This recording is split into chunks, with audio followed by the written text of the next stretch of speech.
I said, what a great idea, not just for RCR, but for our sport. You know, here Cletus, which is Garrett. Why would one of the richest and most successful team owners in NASCAR history risk everything to climb back into a race car at 80 years old? Richard Childress had not raced at Stafford Motor Speedway since 1969, 57 years of waiting, and it took one phone call from a YouTuber named Cletus McFarland to bring him back. But nobody expected the wall to come calling on lap 62. Why did he come back after all this time? How did an internet personality convince a NASCAR Hall of Famer to put on a fire suit again?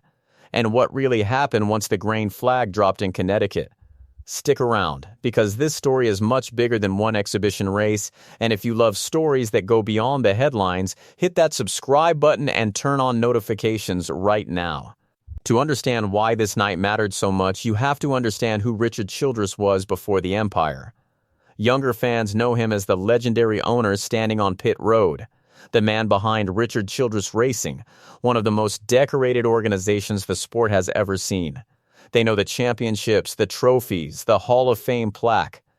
But long before any of that, Richard Childress was simply an independent driver scraping by, doing everything he could just to survive in racing. The numbers tell the story of a fighter. Between 1969 and 1981, Childress made 285 NASCAR Cup Series starts.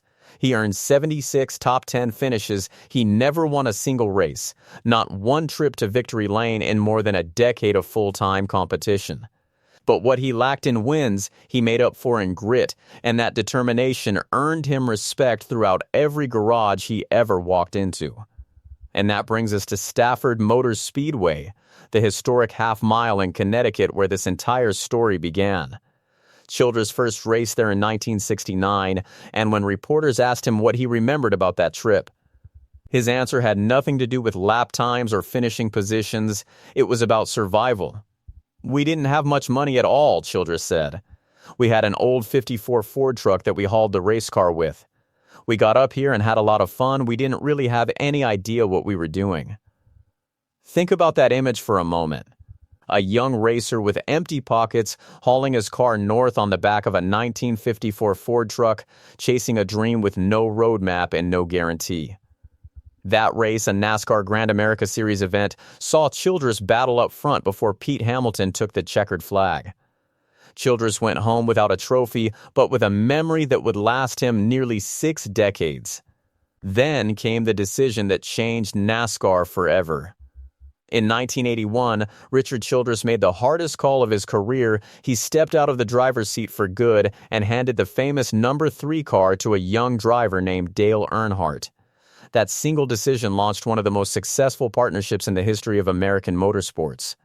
A pairing that would go on to define an entire era of stock car racing. Childress the driver disappeared. Childress the owner became a legend.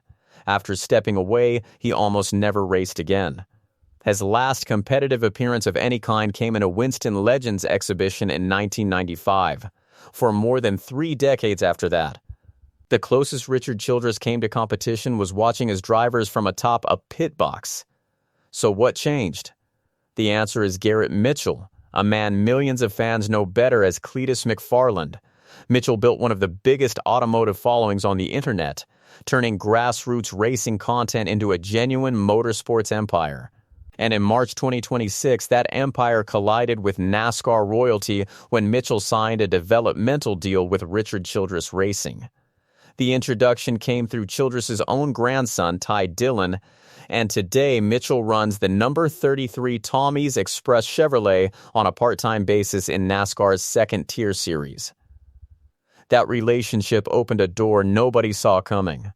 As Mitchell prepared to host his signature event, the New England 900 at Stafford Motor Speedway, he had an idea that sounded almost impossible. Instead of just competing himself, he wanted Richard Childress on the grid with him. He picked up the phone and asked the 80-year-old Hall of Famer to race.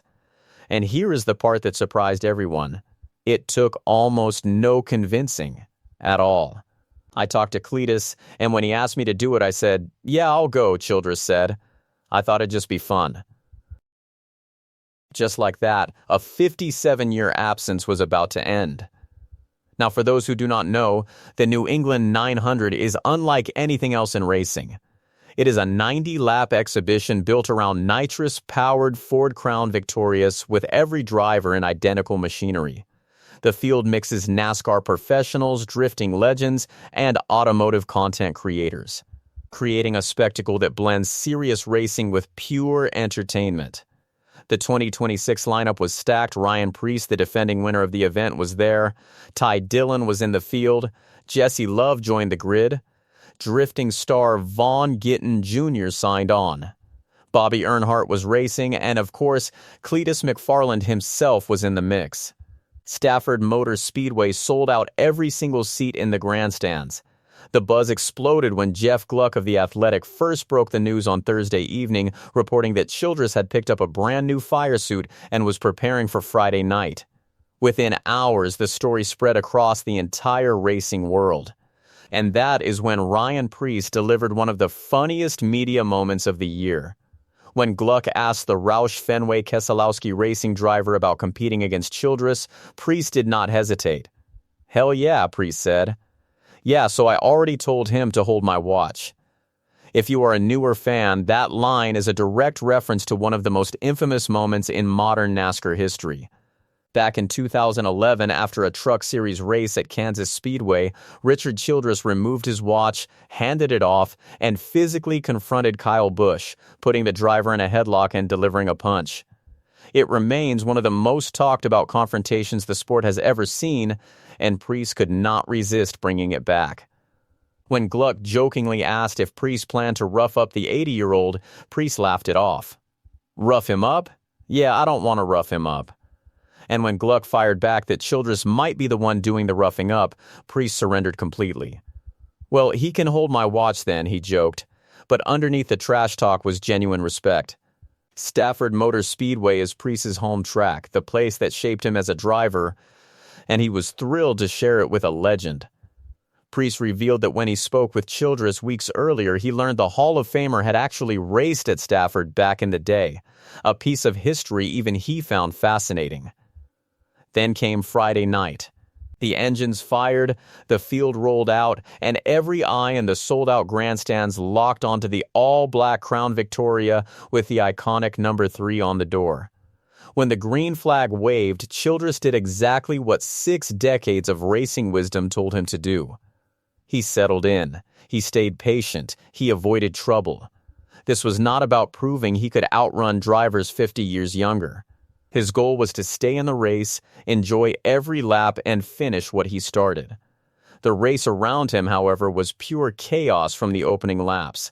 Jackstand Jimmy led early before J.H. Diesel took over on lap 10. Kevin Smith grabbed the lead and held it through a wave of cautions, while Dillon and Ryan Preece clawed their way forward. Smith and Dillon traded the lead in a fierce duel around lap 35, and by lap 52, Preece had powered his way to the front.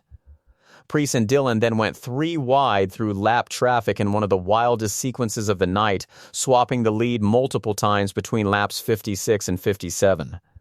And then came the moment that stopped every heart in the building. On lap 62, entering turn 2, the black number 3 broke loose. Childress spun and made contact with the outside wall.